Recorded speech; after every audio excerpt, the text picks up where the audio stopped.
Hello guys, good morning. Nandito na naman kami sa ginagawa naming bahay. At pagdating ko dito sa bahay nila Tatay Nestor, unang-una ko ang ginagawa, pumapasok ako sa bahay niya at tinitingnan ko siya. Tinatanong ko kung nakakain na ba siya. Sabi naman niya, oo. At kung titingnan natin guys, sobrang nakakaawa itong si Tatay Nestor. Tingnan nyo sa kanyang higaan. At ang sahig nila butas-butas. Sobrang nakakaawa na talaga sila. At wala yung asawa niya dito, nasa Manila. At naiwan dito si Tatay Nestor. At ang apo niya na si Makoy, yun ang nag-aalaga sa kanya. At mayroong akong nakausap na isang matanda na siya yung tumitingin-tingin dito. At sa kanya pala inihabilin ng asawa ni Tatay Nestor na tingnan-tingnan sila dito. So hanggat nandito kami guys, hindi namin pababayaan si Tatay Nestor. At nagbibigay kami sa kanya ng pagkain. Kaya kailangan namin matapos itong bahay ni Tatay Nestor para mailipat namin sa isang maayos na. Kaya kahit maulan, tuloy ang trabaho. Dahil ang goal namin, matapos namin ito ng 5 days to 6 days. Kaya tuloy lang yung trabaho. Hindi hadlang yung ulan. Tuloy lang kasi alam namin na ang lahat ng ito para dito kay Tatay Nestor. At sana pag matapos niya itong bahay at makikita ni nanay, yung asawa ni Tatay Nestor, na sana maisipan niya umuwi at balikan niya itong asawa niya. Dahil kailangan siya, lalong-lalo na yung mag-aaraga sa kanya. Kasi iba yung bata pag nag-alaga kaysa matanda. Kaya hangad po namin na matapos ito at sana maisipan niyang umuwi. At loobin sana ng Diyos na pagkatapos nitong bahay, merong mga tao na may busilak ang kalooban na magpaabot ng tulong kahit man lang solar, dahil wala silang ilaw. Kailangan nila ng solar. At tingnan nyo guys yung ginagawa namin dito, rain or shine yung trabaho. Kaya hanga ako dito sa mga nagtatrabaho. Walang excuse, hindi sila nagrereklamo. Ito yung hinahanap ko ng mga karpintero at helper na mayroon malasakit sa kapwa.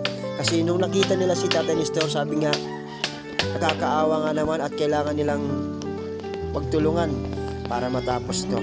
Kaya nagpapasalamat ako kay Henry, kay Jonas at saka sa isang helper namin na kinuha na masigasig magtrabaho. Hindi nila iniisip yung ulan. Sabi nga, walang silong-silong, kaya trabaho lang, magpapaulan na lang. At ito yun talaga yung hinahanap ko ng mga karpintero. Kasi mahirap na ngayon maghanap ng karpintero ngayon guys eh. Merong iba, pag iniwan mo, ang gagawin nila, dahan-dahan yung trabaho, mas maraming kwentuhan kaysa yung ginagawa. At siyempre, tayo, nagpapagawa tayo sa kanila, alam natin yung trabaho nila kung maayos at malaki yung nagawa nila. Hindi naman tayo sabi nga, hindi naman tayo tanga para hindi natin malaman kung nagtatrabaho sila ng maayos. Kaya karamihan ngayon, ang tinitingnan nila oras.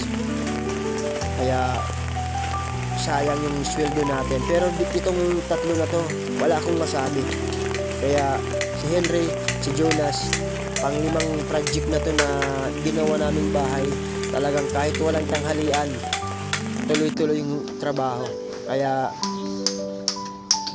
maraming salamat sa kanila. At syempre, lubos ako nagpapasalamat sa Diyos dahil isa na namang pamilya ang ating nabigyan ng pagkakataon na maibigay yung kahilingan nila na matulungan, mapaayos ang bahay nila Tatay Nestor. Kaya salamat din po ako sa sponsor na napakabuting yung tao, busilak ang kanyang kalooban na siya po ang nagpaayos ng bahay nila tatay. Kaya sir, maraming salamat po sa inyong pagtitiwala at naway marami pang matulungan na mga tao na kagaya po nila, lalong-lalo na yung mga walang tinitirahan at sirang-sira na yung bahay. So, salamat sa Diyos dahil sa iyong pagpapala, sa iyong kalooban na ginamit mong instrumento yung mga tao na mabubuti ang kalooban. At ito po Pagtulong hatid ay pag-asa. Pag-asa na magkaroon ng bagong tirahan, komportable at maayos. At sana sa paglipat nila, pag natapos ito, magkaroon sila ng maraming pagkain, kahit man lang bigas at grocery. At dito, kailangan din nila ng kutson, unan, kasi walang gamit eh. Yung sa bahay po nila, kung makikita po natin doon sa loob, yung foam nila talagang bulok-bulok na talaga. Parang hindi na siya kaaya-aya gamitin. Talagang kung ihigaan mo, makati na sa katawan yun. Kaya, syempre, wala silang choice eh. Yun na lang ang sapin nila para lang sila makahiga at hindi sila mahulog dun sa butas-butas ng sahig. Kaya, abangan nyo na lang guys.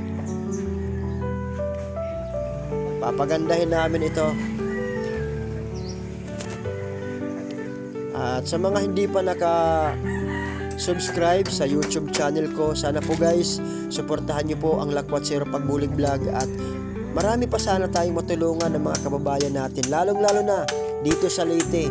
Marami pong mga tao na talagang pwede natin matulungan. At sana i-follow nyo rin po kami sa Facebook page namin. At huwag po kayong magsawa na suportahan at panoorin yung mga vlog po namin. Kaya maraming salamat sa inyo lahat guys. God bless you at mag-iingat kayo palagi saan man kayo magpunta. Bye bye guys.